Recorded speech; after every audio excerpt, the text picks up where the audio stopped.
बात कर लेते हैं। हमारे साथ मौजूद होंगे मुस्लिम लीग नून के रहनुमा इरफान सिद्दीकी साहब। इरफान सिद्दीकी साहब, thank you so much for joining us in the morning show.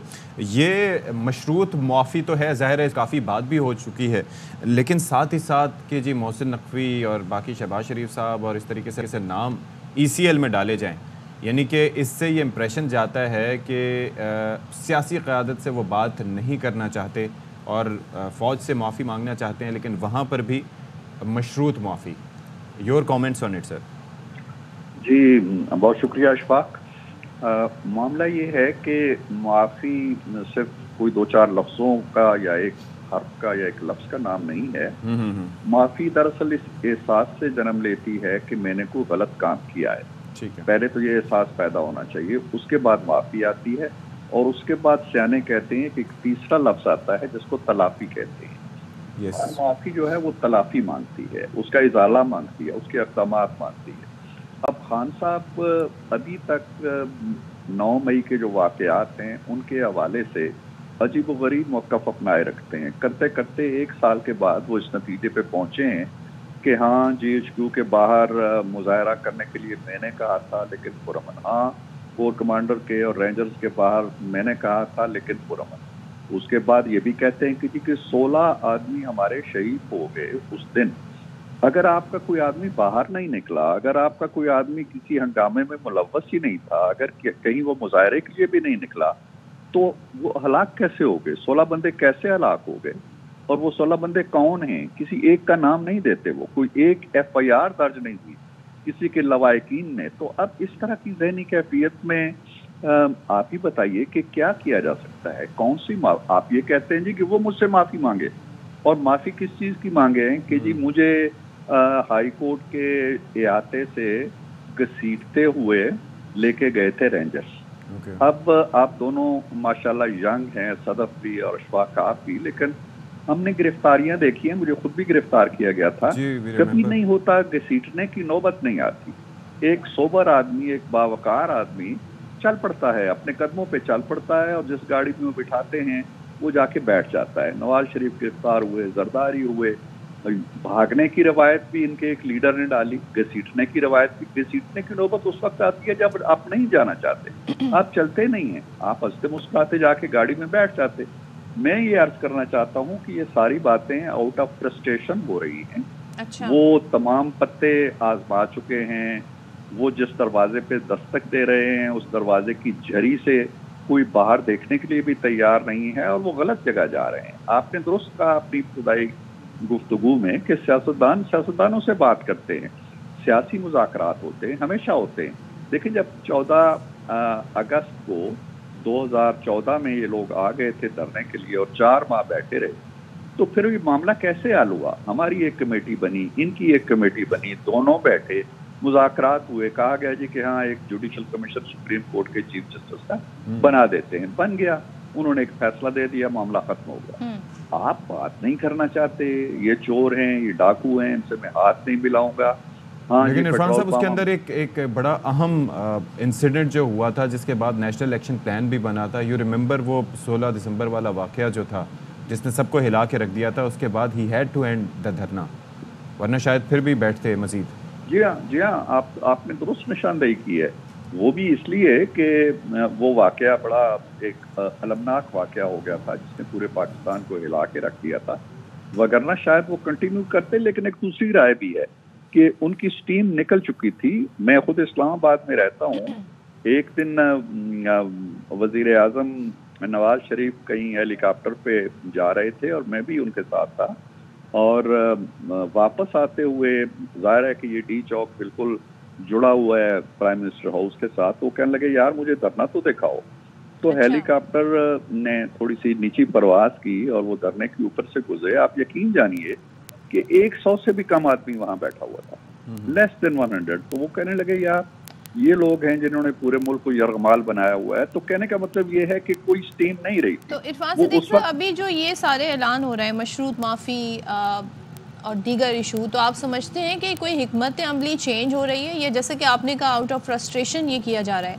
सियासतदानों के पास हमेशा से ऑप्शन होना चाहिए कि बातचीत की जाए, लेकिन आपको लगता है कि इस तरफ आएंगे, PTI इस तरफ आएगी कहते हैं मौलाना साहब तो आज इनके साथ हैं, लेकिन आप समझते हैं कि Peoples Party can be the one जिनसे ये बात कर सकें, हो सकता है आपसे ना करें, तो will you agree with that? देखिए सदफ, अल्टीमेटली वो कुछ भी कर लें, उन्हें बात सियासतदानों से करना पड़ेगी और करनी चाहिए। वो उधर से फौज के सियासी किरदार के खिलाफ हैं और कहते हैं जी कि फौज को बिल्कुल अलग थलग हो जाना चाहिए, न्यूट्रल हो जाना चाहिए।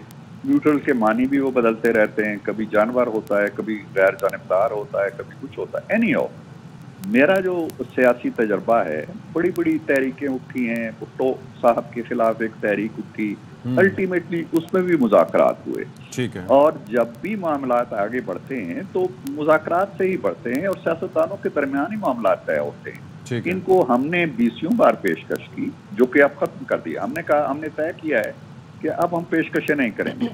अब आना चाहते हैं तो आएं और बताएं जी कि हम इस मौजू पे बात करना चाहते हैं। मैं सदफ के जवाब में ये कहना चाहता हूँ कि अल्टीमेटली ये और 6 महीने गुजार लें और 3 महीने गुजार लें, इन्हें कभी अचकजई, कभी किसी का सहारा नहीं लेना चाहिए। इन्हें बराह रास्त बात करनी। शर्माते क्यों हैं?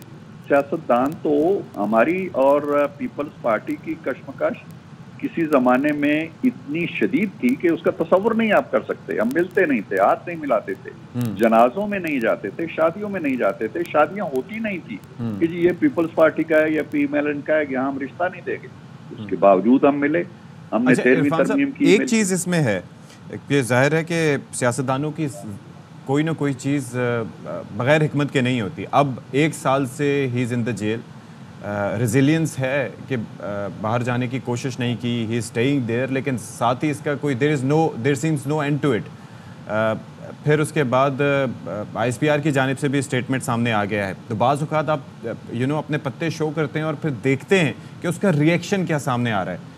हो सकता है ये स्टेटमेंट है तो उसके बाद मामला मशरूत से गैर मशरूत तक चला जाए, after seeing the reaction of the people and related parties.